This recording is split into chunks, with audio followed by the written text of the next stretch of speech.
So everything is working really, really well with the sage brown butter sauce. Super nutty. I'm super happy with this dish, and I think you will be too.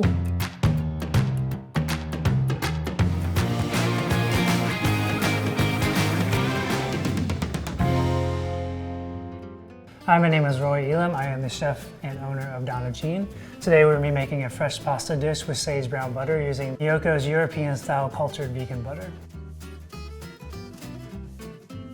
First off, we're going to make the actual pasta. For a traditional cavatelli dough, it is just flour and water. I also choose to add a little bit of salt to the dough to season the pasta instead of seasoning the water. The flour is a whole wheat pasta flour as opposed to using 00 or semolina. I get this flour from Central Milling. This has got a little bit of the bran and the germ still in it, which gives it a nice flavor. To make a handmade dough, what we're going to do is we're going to take our flour here, we're going to put it on the table. You're going to take your hand, you're going to make a little well like this, and then you're going to take your water and put it right in the middle.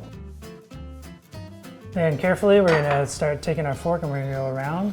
Try not to break the wall and get as much flour and water together as you can with the fork. Once you start getting as much flour mixed in there as you can, that's about as far as you can take it this way. Then we're going to take our little dough scraper here, and then we're going to take this and we're going to start cutting the flour into the water. And what we're looking for here is to cut the water into the dough.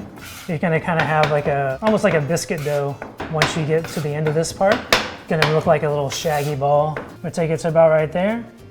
And at this point, you're going to use your hands and you're going to just knead everything together. So I take it and I push it back like this and then push it forward. And you're going to kind of keep doing that process until all of this flour is mixed into the water. I like to do this early in the morning, so it's like you're exercising without exercising. So all that's going to work in. It's going to feel like it's not going to happen, but it will happen, I promise. So we're going to kind of start kneading counterclockwise. If you think about, you're going to use one surface as what you're going to be working on, and you're going to kind of keep working until it starts to feel smooth to you. This process is going to take about 10 minutes.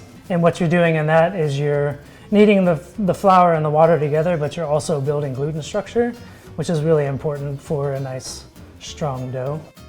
And you'll feel it as you're working it that it's starting to get more and more smooth. So the whole wheat flour gives it kind of more like an earthy, almost nutty kind of flavor, which I really prefer, especially in this dish. It's going to pair really well with the sage brown butter. Pasta making really just became an obsession of mine. This wasn't something I grew up doing. It's not something that happened in my family.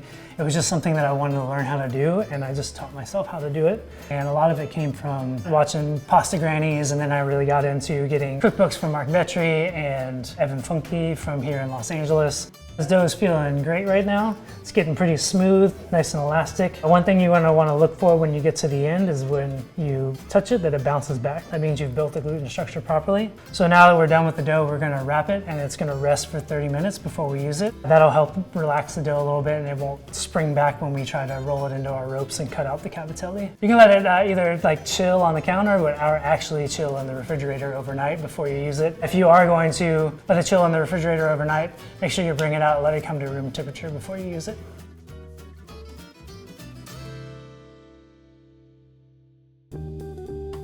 So our dough has been resting for 30 minutes. Now we're going to unwrap it and we're going to start making our cavatelli. We actually want to kind of save the plastic because as we cut our dough, we want to rewrap the unused portion so it doesn't dry out on us. We're going to start by just cutting off a little section here, and then we're going to cut that into another small piece like that. Rewrap this so it doesn't dry out, and then with a dry surface here, you don't want anything on it, you're going to just start to roll out. It's like playing with Play-Doh when being a little kid. I like to call these little pasta snakes. So we're going to take it about right there, and you're just going to do a bunch of those guys. And then as you get them into your little ropes like this, now you're going to take and you're going to dust them with a little bit of flour so they don't stick to each other. And I get them all wrapped like that. Same thing, cut your little sections off like this so it's easy to roll out. So the fun part about cavatelli or any of these hand-shaped noodles is that you make every single noodle. So I think you respect the dish a little bit more because you have to take all this time to make each individual noodle. And we try to tell that story at Donna as much as possible so that when you get a dish, somebody specifically stood back there and made every single piece of pasta for you. So now when we get to this point, we're gonna just kind of line all of our little ropes up, and then we're gonna start cutting off little pieces that are about the size of a fingernail. So each one of these is gonna be a little cavatelli. So now we're gonna shape our cavatelli using our little gnocchi board here. This can be used for more than just cavatelli. It can be used for actual gnocchi or capunti, anything that you want to put a little ridge on. So just take a little bit of flour, put it on your board here. I like to use the side that you cut and just roll it over your thumb like that. And that is going to be each little cavatelli here. Just gonna roll them off there like that. And these little ridges here are gonna hold all that beautiful sauce. Such a soothing thing to do, is just sit here and make pasta. To show them that you don't need to buy a bunch of fancy equipment. You can buy a little $10 gnocchi board, some flour, some water, and as long as you've got a little bit of time on your hands, you can make some good pasta. It's also good to do with a bunch of people. Bring a bunch of people over, you guys can make your dinner together, you know? As you're making these, it's good to kind of keep flouring them a little bit. You don't want to go too crazy because it'll make your water boil like crazy, but just enough to make sure they don't stick to each other while you're rolling them out here.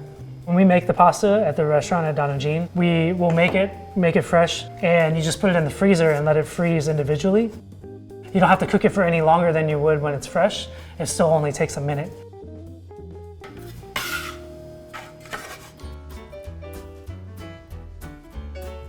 All right, so we're ready to start making our pasta dish here. The pasta water is boiling. You show a little appreciation for the humble deli container here. If I were to try to just pour the pasta right into the basket from this, some of it's gonna fall out and it's gonna end up in the water. So I transferred my pasta into the deli container, so we're gonna throw it in here. Again, it's only gonna take about a minute. So we're gonna be able to start making our sauce. So we're gonna grab our Miyoko's cultured butter here. We're gonna get our pan nice and hot. Since this is a butter sauce, we're gonna be using a fair amount of it, probably about 3 tablespoons or so. I feel good about using Miyoko's because it is just a few simple organic ingredients. We don't want it to flame up, so we're gonna kind of move it. You see it's already starting to brown there. So at this point, we'll try to get all that piece done there. We're gonna throw in our sage. We're gonna throw in our turnips. The turnips are from JR Organics, which is a farm down in San Diego that we like to use a lot. These you can just roast in the oven with a little bit of olive oil, put them face down on a tray at about 450 degrees, and that'll probably take you about 15 minutes. Let those start heating up. We're gonna throw in our tatsoi. If you can't find tatsoi, spinach will work just fine. Take a little bit of this pasta water, and we're gonna throw it right in the pan. A little squeeze of our lemon juice. A little salt. We'll take a little bit more water here to make our sauce. Now this thing will be hot, so we're gonna take it with our towel here. We're gonna put it right in. And now we're just gonna start tossing everything around. Everything smells really nice. Got that sage, got the brown butter. We're letting it all kind of just coat. And then we'll get our plate ready here. And now we're gonna plate it really nicely in the middle of the plate here. And then from here, we're just gonna take and we're gonna garnish the dish. So we've got our Aleppo chili. I like a lot of it, so we're gonna put a good amount on there. We're gonna take our toasted hazelnuts, which again pair really nicely with the sage brown butter, and our pomegranate molasses. Just kind of drizzle that on there really nicely, and there you have a nice little dish. I can't wait to dig into this nice pasta dish that we made. It's really important that you try to get a little bit of everything. So everything is working really, really well with the sage brown butter sauce. Super nutty. The hazelnuts are working really well with that. Chili flake warms it all up. The fresh pasta with the whole wheat. Just all of it's working really, really well together. I'm super happy with this dish, and I think you will be too. Thank you guys so much for joining me. Hope you enjoy the recipe, and I'll see you next time.